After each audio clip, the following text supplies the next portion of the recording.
Now, first off, if you've got mobile phones, can you just please make sure you either turn them off to silent or vibrate or turn off even.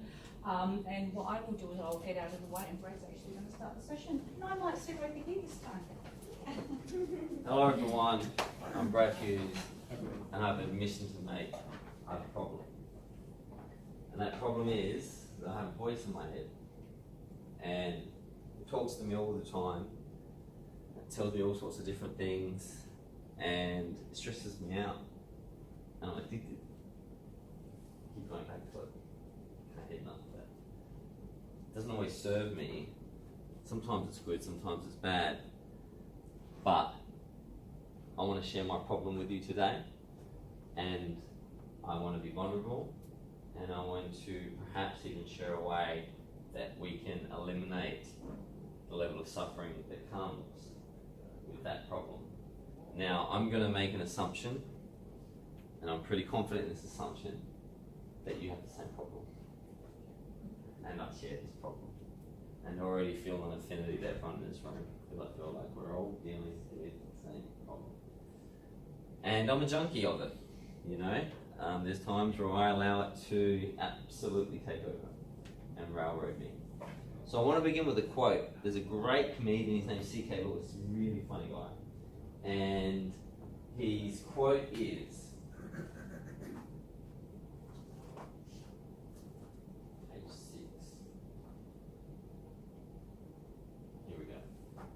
so the quote, this is not my quote, this is Louis C.K. We are sad and lonely. That's why we text and drive. Pretty much when I look around, 100% of people are texting and driving. Everyone is murdering each other with their cars. People will risk killing themselves and taking another life rather than risk being alone. It's true. The level of distraction that we use in our lives to deal with the fact that we are consciously aware of our death is insidious. There's a lot of ways we do it, and we all have our own formats, and it doesn't matter what we choose. Some people choose buying things, some people choose bad relationships, some people choose looking for status. Come in, welcome, come in. Some people look for status, but we're all dealing with the same problem. And I'm not here today because I'm better than you. I'm here today because I am worse than you. And that's why I'm here today. So please, I will repeat that during the session. I'm not here because I'm better than you. I'm here because I'm much worse than you. And that allows me to share with you some very special things that have helped me. So, welcome to the biggest decision of your life. And I don't say that flippantly, and I don't say that to impress you. I say that to impress upon you that the technology we're about to talk about, which is the first human technology ever developed, meditation, is the only technology humans have ever needed. And the reason this technology has now survived 14,000 years because it works. And it's the best form of dealing with the problem of being conscious. The horse and cart have been replaced by the automobile. The phone on the wall that you used to have, that mum and dad used to have, been replaced by the cell phone. But the meditation has never been replaced because it is our only tool that we've ever discovered to help us with that constant problem. That addiction to that noise, to that thought that tells us sometimes we are less than, that tells us sometimes we need to strive, that tells us sometimes other people need to be different, they need to change. So, I want to thank Tracy for organising this event. Thank you so much, Tracy. It's a beautiful thing to bring your work colleagues in. And I don't know if you feel the vibe, but there's a cool vibe in here. You know, we had a meditation session before, and I was like, people didn't want to leave. So I would like to thank your co-workers for leaving so much love and light in this room, because I fucking love it. It feels good, and I enjoy it. So I'm here today to talk to you about a particular form of meditation, which is Zen. So I practice Zen. Zen is the simplest form of meditation, the most fundamental form of meditation. And we're going to go through it today. Now, we're going to go through a guided meditation session. But before we do that, we're going to talk about why we would even waste our time doing that. We're going to go through that. But the guided meditation session is not something for you to take with you. I'm not a guru. I'm not a swami. I'm not a celebrity. I'm worse than you. That's what I am. And if you leave here today with that, I would be happy, because what I want you to do is I want you to know that you already have what you need, and I just want you to activate it. And I'm simply a conduit for that. So I went through a life of listening to noise and listening to voices, and my voices, I think, talking to people, I think I had similar voices to a lot of other people, that if I could get more, I could be more. If I could get an X5 BMW, my friend had an X3, that meant something significant to me. If my Facebook profile showed more overseas photos than someone else's, then perhaps I would get more love. People would give me more attention. Perhaps there'd be an opportunity to quiet that voice that says it was never quite enough. The truth was, it never was quite enough. It was simply a distraction from the fact that I didn't feel connected and whole. So this environment is not unfamiliar to me. This environment is very familiar to me. So I used to work as the National Marketing Manager for Harvey Norman. And I'm responsible for those screaming ads that you hear, and buy now, get in now, and all that sort of stuff. So I apologise, but that environment I didn't control, and I didn't take breaks from it, and I became it. And whilst I was doing a good job at work, I was doing a bad job at self-care. And the bad job at self-love ended up meaning that I wasn't probably doing that good a job anyway. And all areas in life were suffering, whether it was relationships, whether it was my children, whether it was the most important people in the love of my life. Those thoughts continually took me away from them and took me to places where I was not connected. So I went and, to be completely frank, broke. I think broke is a good word. I broke. I had it all. I had everything that as a kid I grew up with very little means, and ended up, like I said, in a big corporate job, and I was wearing a suit every day, and I was talking to billionaires in boardrooms, and had it all. And because it wasn't enough, and because I had everything I thought I had, and I broke, and I needed something different, and I knew what I'd been doing for 35 years was not working. It was not working. So I decided to look for a solution. That solution was to visit a Zen monastery, and was to learn how to deal with the fundamental problem, which is you are aware of your death, you know you're going to die, and you know there's a voice in your head.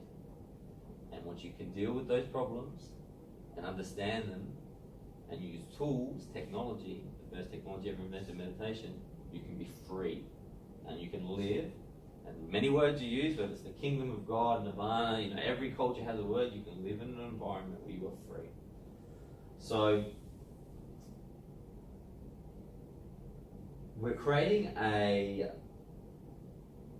guided meditation session, and you'll see around you'll see some little pictures and images, and you'll see some little cool little artifacts.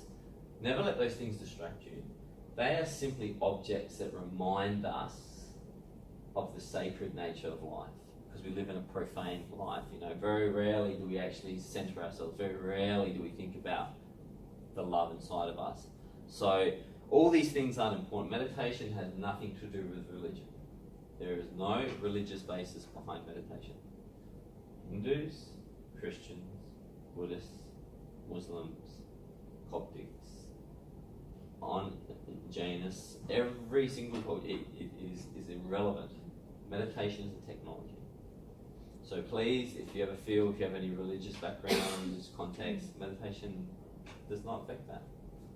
It is a technology and a tool. And whilst you will see sometimes imagery, that imagery is a reminder of the sacred. For Indians, it's Krishna. For Catholics, it's Jesus. It's reminders of something else in our lives that could be much better and much freer. So,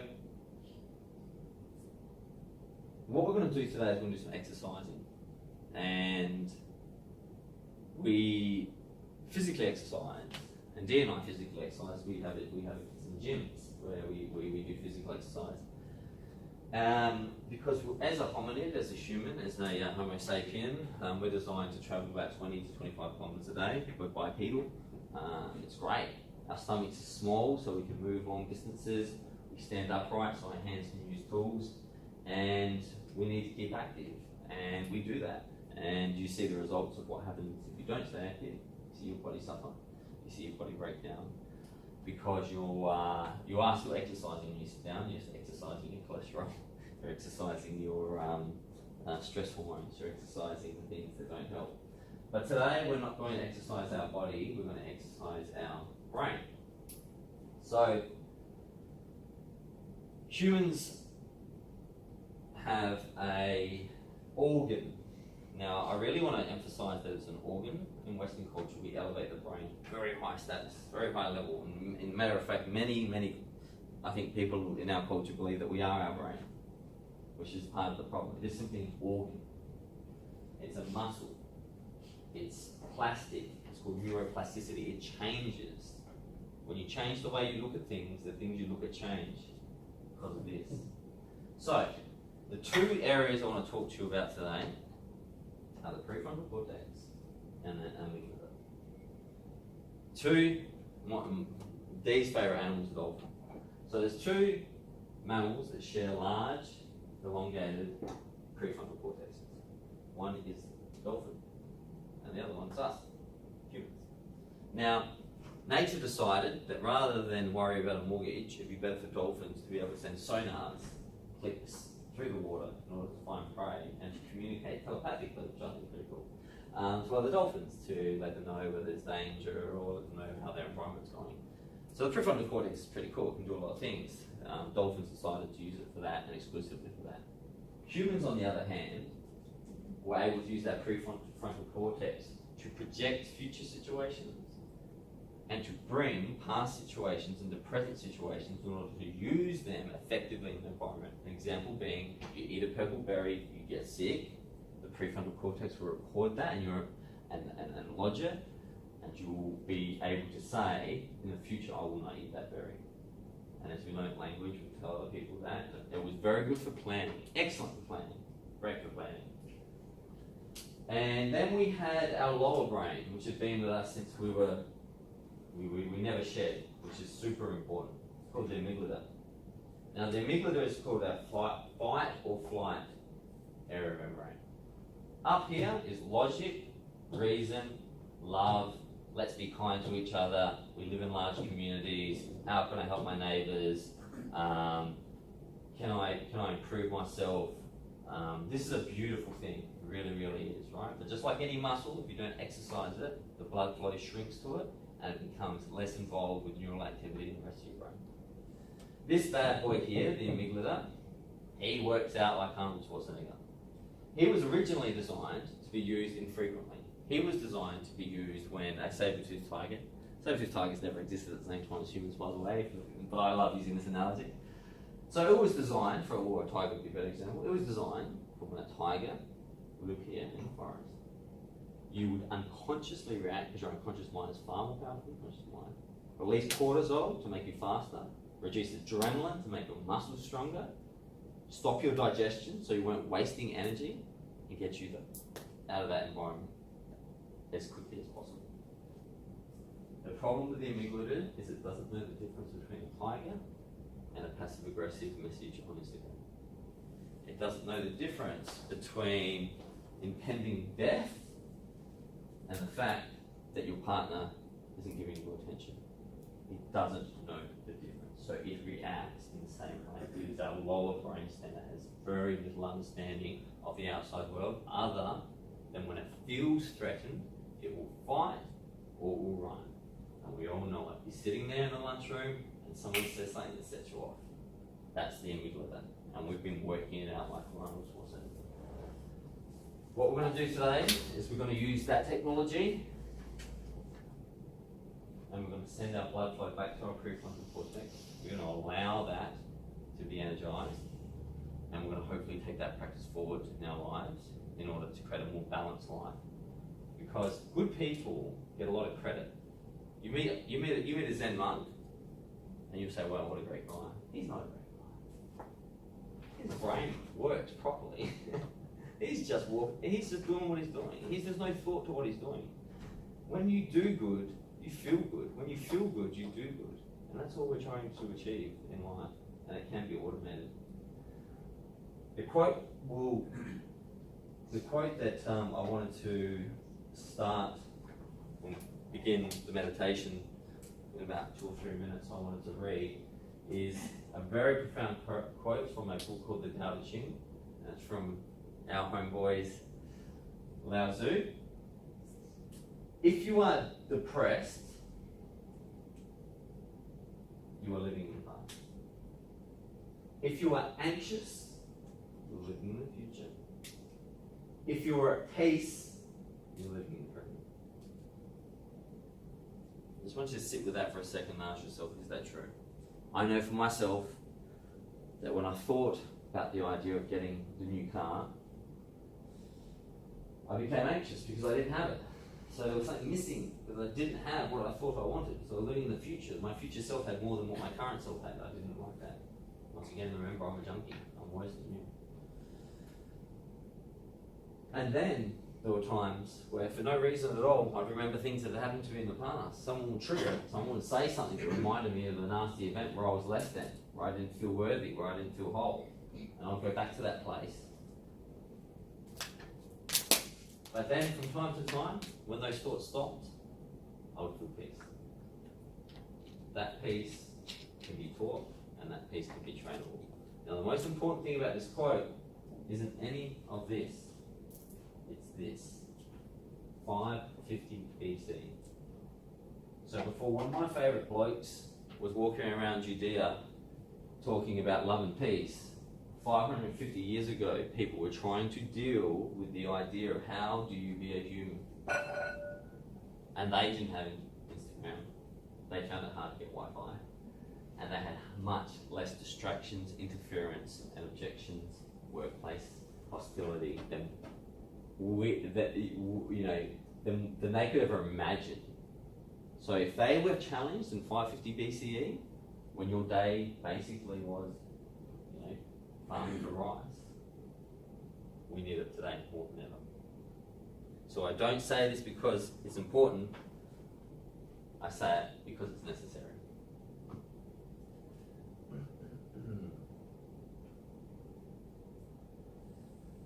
So, thank you for coming. We're going to move into our meditation session now. And I want to start with a short story before we meditate. And it's one of my favourite stories. And it involves 3 monks who are travelling to a place, they're travelling between Tokyo and Kyoto to a large temple for a festival. And these 3 Zen monks were travelling for hours through a forest, and it began to rain heavily. It rained so heavily that the track they're on became muddy, and eventually, as they turned a clearing, they saw a large puddle that was almost a river.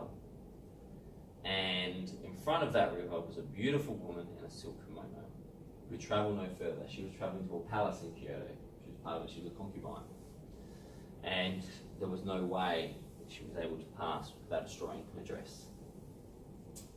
So without thinking, one of the Zen monks put her on her back, cruised through the water, and dropped on the other side.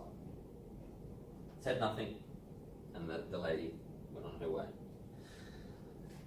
Then, over the next 5 hours, one of the monks seemed to have a bit of a red face, seemed a bit upset, seemed like he wanted to say something.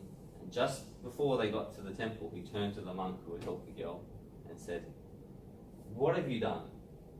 We are Zen monks. We are supposed to not interfere. We're supposed to accept the moment. We are supposed to simply be. And you picked up that lady and you took her across the river, looking for status, looking for credit. I'm furious at you. I am going to talk to the master about this. I believe you've done the wrong thing, and this whole time I've wanted to tell you, and I'm absolutely distraught, and I believe that you've done the wrong thing."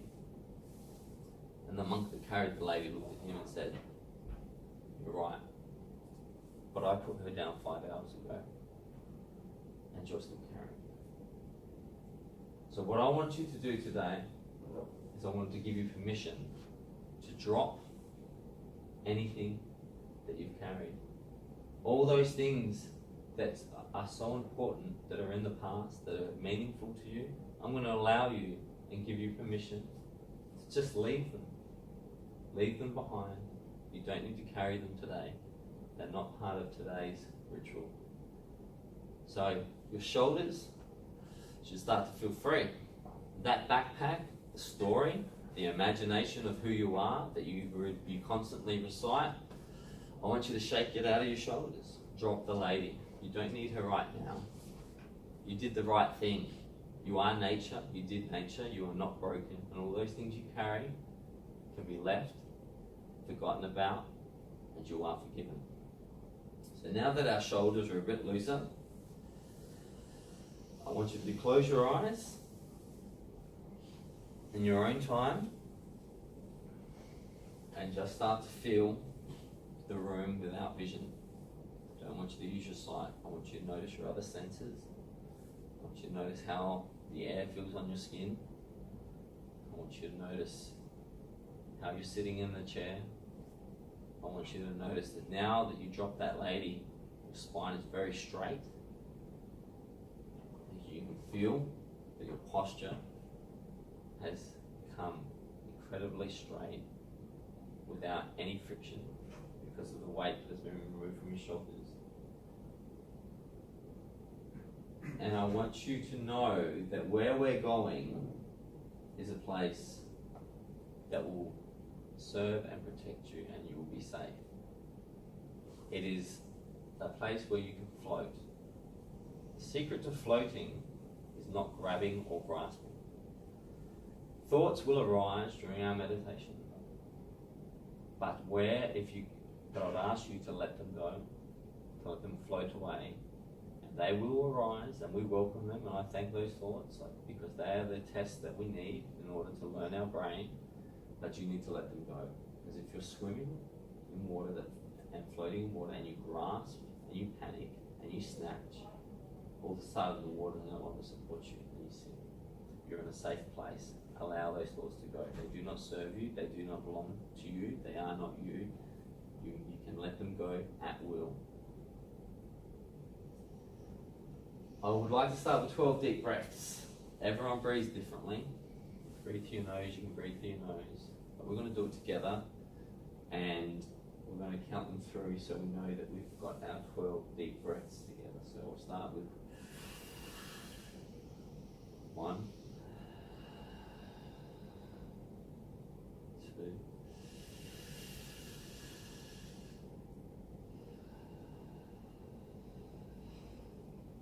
3,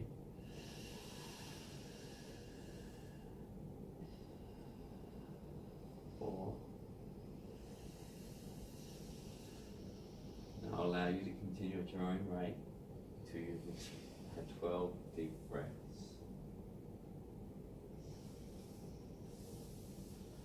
I want you to breathe so it's loud enough for the person next to you to hear. We're all connected, we're all one. So don't feel anything but the fact that the louder you breathe, the better. The more oxygen you get in, the better. And what you breathe in circulates through your body, and what you breathe out is what you no longer need. It's the carbon dioxide. It's not necessary. It's the thoughts, and it's the karma, and it's the stress that you no longer need.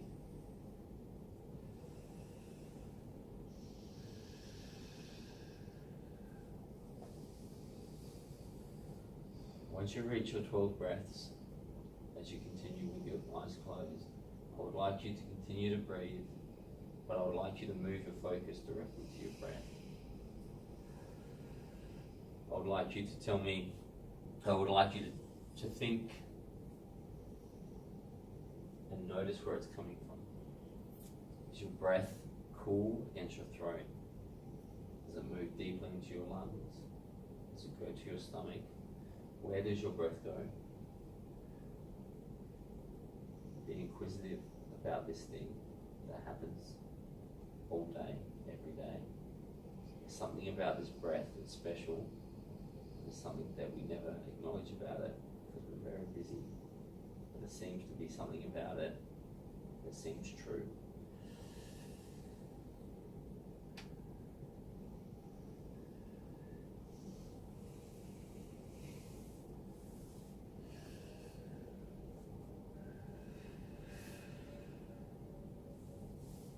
Now, in your own time, now that you've noticed the breath, I would like you to take some large breaths, but I would like you to only focus on the out breath.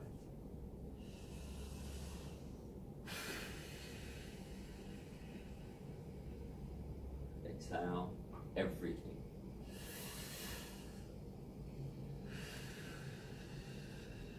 Exhale until there is nothing left in your lungs.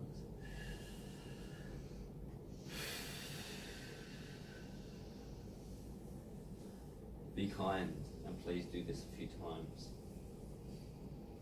Release what no longer serves you. Breathe out. And now I want you to notice something. On your next big exhale, I want you to be I want you to notice what happens at the end of it.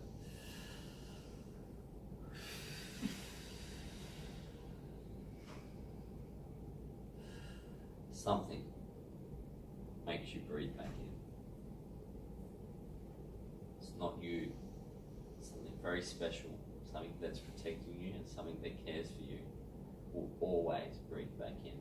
No matter how hard you exhale, it will bring back to you what you need automatically. Let's sit with that amazing gift for a few seconds. And acknowledge that no matter how hard we try, no matter how bad we've been, no matter how good we are, we're forgiven by that in-breath. And it just won't stop.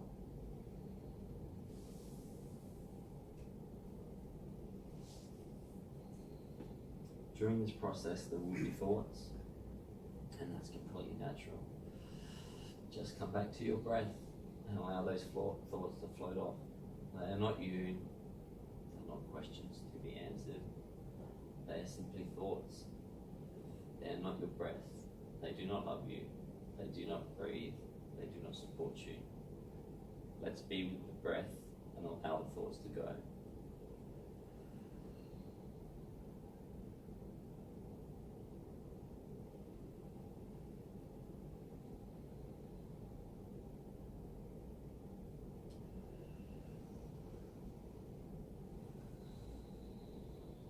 As thoughts arrive, be the silent witness and watch how they float away. They're not as sticky as you thought. They're not as powerful as you thought. You are the awareness of those thoughts. You decide whether they stick or float. And you do it very simply by going back to your breath. Something very interesting begins to happen. That breath that supports you allows those thoughts to move out of you and away from you. So as you continue to breathe, I would like you to go back to where your breath sits. For some people, it sits in the back of their throat. For some people, it's their stomach. For some people, it's their chest. I want you to locate the source of that breath and where you feel like it goes in.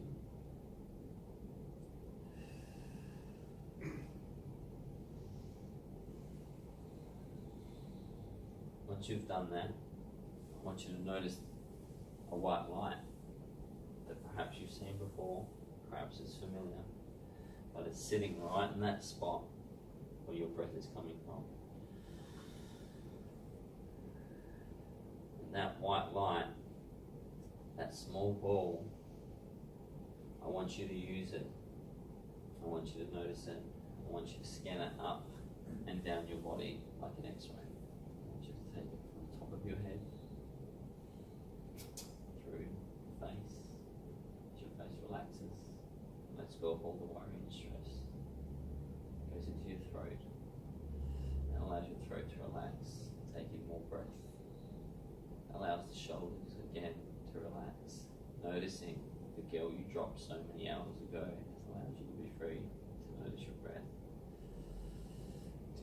your spine,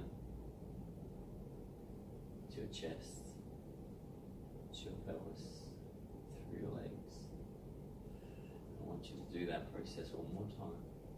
But I would like you to allow that white light to stop at any injury that you may have. This injury could be a physical injury, it could be your knee, it could be your wrist, it could be your arm, it could be a psychological injury, it could be stress. It could sit within your mind. But wherever you feel, as you continue to focus on the breath, wherever you feel this white light can best heal, I want you to place it there for a small moment and continue to breathe.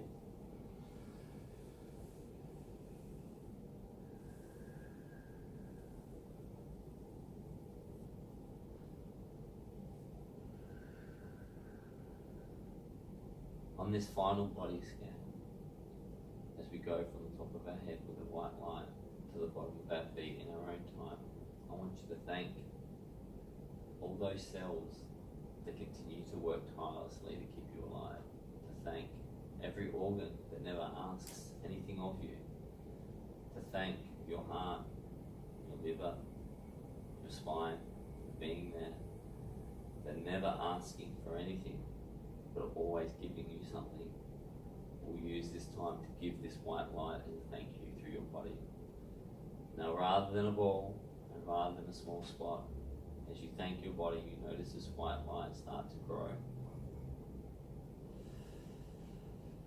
It's now through your whole body. It's radiating into your skin. Your entire body is engulfed in this white light. It has become so profound that it wants to burst through your skin. And whilst you love it, and whilst it feels so good, I want you to allow it to explode through an out breath, through your body, and allow that white light to travel through you, travel through this room, to the loved ones in this room, to the loved ones at home, to the people on the planet, to the plants, to the animals, to the sky, and to the entire universe. And now I want you to see the white light encompassing everything.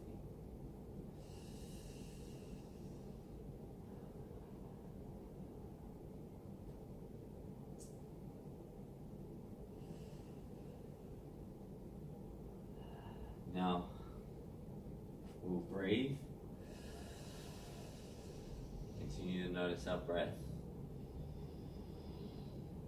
But we'll start to notice that that small, insignificant white light that we first noticed has now grown and become larger and more powerful than we could have thought. I want you to bring it back to your body. And I want you to center it in the place that you found it. As you breathe and notice your breath.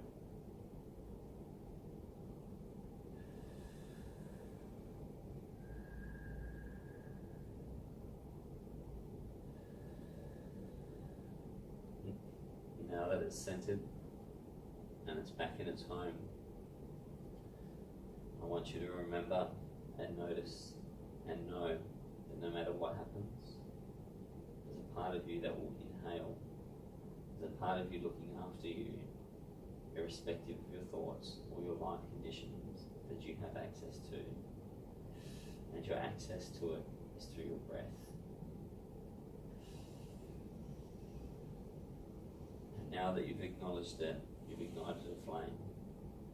I want to ask you to share a problem, a new problem with me, and become an addict of self-love, to become an addict of breath, to become an addict of expanding that love through the universe wherever possible. Through your out breath. Breathe out what no longer serves you.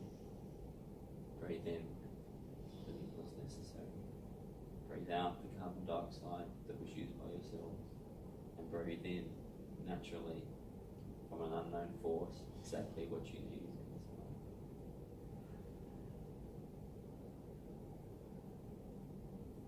It's now time to return slowly to our bodies.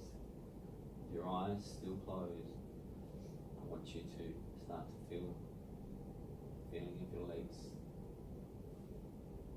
back in your chair as you start to come back to your body.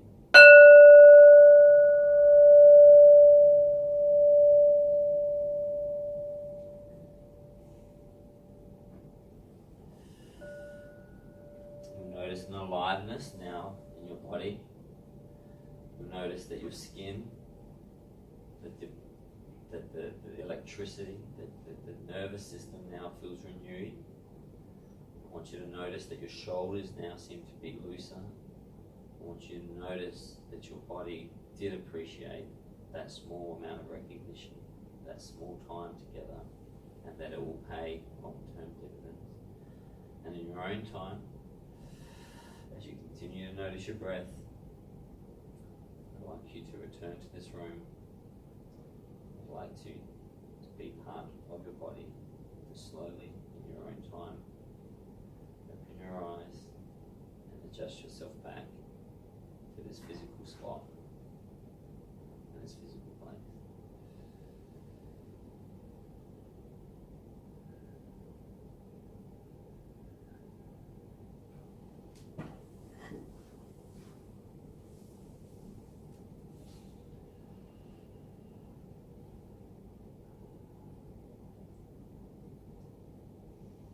Welcome home. It's good to see you all again. Thank you. That was very special, and I appreciate that we all went to the same place at the same time. So, what we just practiced then was the only form of love. I hate to tell you this, and I don't want to disappoint anyone, but you don't love anyone. Love comes in one form, and it's called self-love. We are one, and when you love yourself and you care for yourself, you take time for yourself, you become better. When you become better, you do better. When you do better, other people around you feel better. When they feel better, they do better. And the calming chain continues. Your workplace changes, your family changes, your life changes. If you really do love your children, if you are serious about your relationship, if you do believe that you'd like to enjoy your job more, you need to immediately stop any external striving and return to your center and practice self-love. And I guarantee you that investment will radiate to every area of your life, and you'll become exactly what you want to become. So, thank you so much for sharing that meditation with me. It's very special that we could do this in the workplace. It was very sacred. And if you do have any questions, or if you would like to know more about this, I do have a YouTube channel, and there was a show on channel 44 called the 1 Year Life Transformation Challenge. And there is a book known as Zen in the City, which is also available, which outlines a bit more of my life and detail. This practice can be done anywhere, in a quiet space. Many people, many successful people use this for 10-15 minutes a day. Many people explain it to me as like sort of plugging your iPhone halfway through the day. At 3 o'clock, when you're looking for the coffee, because you're about to crash, maybe we could try 5 to 10 minutes of reconnecting with that white light. Because that, as the Vedic text said, that white light cannot be wet by water, it cannot be harmed by arrows, and it cannot be burnt by fire. So no matter how tired you feel at 3 o'clock, no matter how run down you feel from the night before from arguing with your spouse, that white light is indestructible, and you can go back to it and feel renewed. If you can't make that time for self-love, and you won't be able to meditate, I will ask a small favour, and it's a simple favour. When you drive home tonight and you encounter a red light, I would like you to take 3 conscious breaths. Every red light will be an opportunity to reconnect to your breath. And those 3 breaths will consciously bring you back to that light. I hate traffic. Traffic sucks. I used to live in Sydney. Traffic sucks, but guess what? I'm traffic. I am the traffic. The guy in front of me is not the traffic.